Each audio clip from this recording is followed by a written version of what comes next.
बहुत कुछ बुरा लग रहा हो, आंखों से आंसू बह रहे हो, फिर भी अगर जान रहे हो कि सही है तो करो, बहते आंसुओं के साथ करो। तुम्हारी भावना का मूल्य 2 कौड़ी का नहीं है। 2 कौड़ी का मूल्य तो छोड़ दो, वो जहरीली है। नहीं जानते क्या भावना कहां से आती है? भीतर के अचेतन तहखानों से आती है।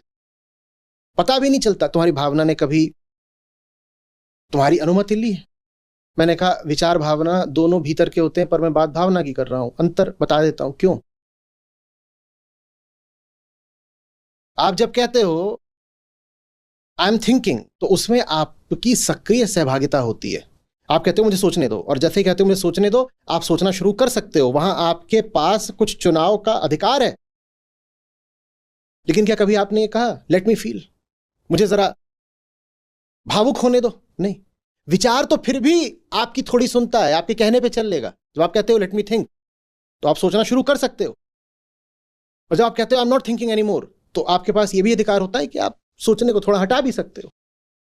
पूरी तरह विचार भले ना रुके, पर विचार पर आपका थोड़ा तो हक, अधिकार, अख्तियार होता है ना। पर क्या कभी आपने ऐसा कहा now I am going to feel?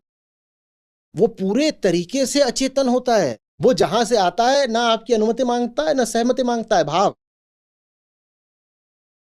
वो बस आता है और छा जाता है। इसीलिए वो आपका सबसे बड़ा शत्रु है। और भारत का एक बड़ा दुर्भाग्य यह रहा कि हमने भक्ति मार्ग को भाव मार्ग बना दिया।